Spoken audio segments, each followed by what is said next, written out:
This is the Bahamas Tonight, the Northern Edition. Good evening, all. I'm Shasheena Rolle. As always, it is so great to have you with us. Topping news, there are new developments in the ongoing saga between the Grand Bahama Power Company and the Coalition for Concerned Citizens. The coalition recently turned up the heat on the power company in an effort to have the power company lower the cost of electricity on the island. Tonight, as Sabrina Brown reports, the government is now involved and a meeting is set for next week to bring all parties to the table.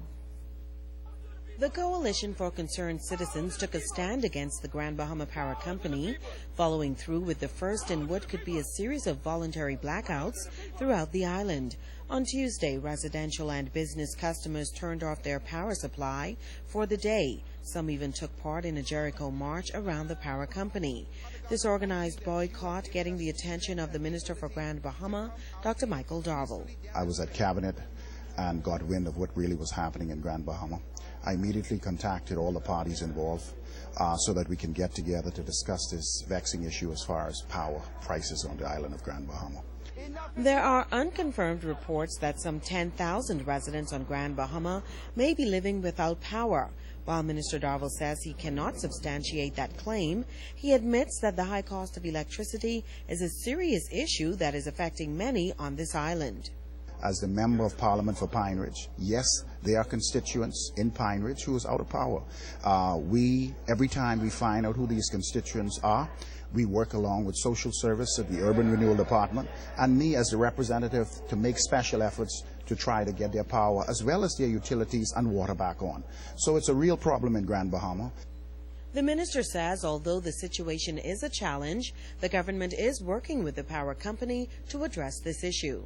As you are aware, the Grand Bahama Power Company was in negotiation with the government as far as bringing in an alternative energy source, which is compressed natural gas. So they are actually moving to find ways to reduce the cost of power, as well as business owners and new businesses coming into Grand Bahama. There was a new economic rate for companies, new companies coming into Grand Bahama that will create employment and will create economic investment for Grand Bahama. Coordinator for the Coalition for Concerned Citizens, Pastor Eddie Victor, says he's grateful that the government has intervened. Minister Darville sent a communication literally, in minutes after the end of the demonstration.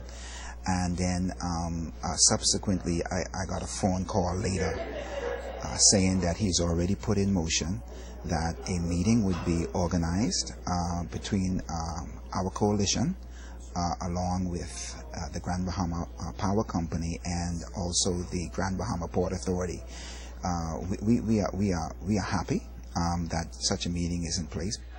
The meeting is expected to be held sometime next week, but Pastor Victor says the campaign will continue until the cost of electricity is reduced on this island. Sabrina Brown, ZNS Network News. Thank you, Sabrina. Well, the Minister of Tourism, the Honorable Obi Wilshcombe, commenting on a statement made by a local attorney regarding the role of a corporate giant on the island. Attorney Carrie Leonard, speaking at the Chamber of Commerce's monthly luncheon this week, charged that Hutchison Whampoa is not doing all that it can to promote this destination. I think Hutchison Whampoa needs to understand that we're beyond the heavy industry that they brought and beyond the they need to be more of a corporate citizen and work more closely with the government, particularly in the area of tourism. They built this hotel, and so let's accept that, but they are a partner in Grand Bahama. We have to bring them more to the table, to the point where they understand what they're supposed to be doing and what we're doing and how important tourism is to the island of Grand Bahama. The criticism, some of it, I think that's internal because he would have worked more closely with them. For us, we can't look in the past. We have to look to the future, and I think it's imperative that we understand that whatever happened before, we have to fix it and get into a process of growth. And the only way that's going to work with the understanding that there's the Grand Bahama Port Authority, Hutchison Whampoa, and the government. The government must at all times work with all and get them to the table so they'll understand. Now, the minister also shared his views on the depressed International Bazaar, a once popular shopping mecca and tourist attraction here on this island. International Bazaar was a project before its time. It still has tremendous reach and can have tremendous appeal. We have to find the right paradigm to bring it back, and I think it should be a part of Grand Bahama moving forward. So it is a priority area in my ministry right now. I might propose to the Grand Bahama Port Authority to let's turn that into the cultural center of Grand Bahama, a cultural center because everybody's in search of more cultural activities on the island, and it might be the ideal spot for it. Well, the Bahamas Maritime Pilots Association making a big step to bring about independence of pilots in the industry. Charisma Robinson explains. 6 out of 8 marine pilots at the Bahamas Oil Refining Company handing in a 30-day notice of resignation Friday. The Freeport Harbor Company will receive notice that the resignations of the pilots are forthcoming. We've given reasonable notice, 30 days as per required by all contracts. The pilots have also informed that we have the Bahamas Maritime Pilots Association and a fully licensed company in Freeport, the Freeport Pilotage Company. We do not intend to suspend any level of service. Managing Director of the Bahamas Maritime Association, Aaron Ferguson, says they have exhausted all measures with the companies over what they are calling poor safety standards at the Freeport Harbor. Pilots are being overworked. Pilots are not being given the proper amount of rest. There's not a proper rotation system.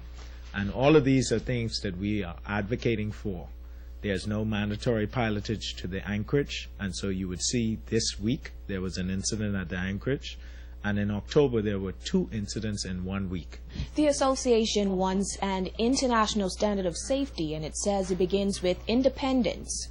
The pilots have asked, as is the standard in every port throughout the world, for independent pilotage. Here's why that is important. Pilots are supposed to be independent of commercial interest, which means that the pilot does not exist on the schedule of either the ships or the commercial interests in the harbor, any industry partners.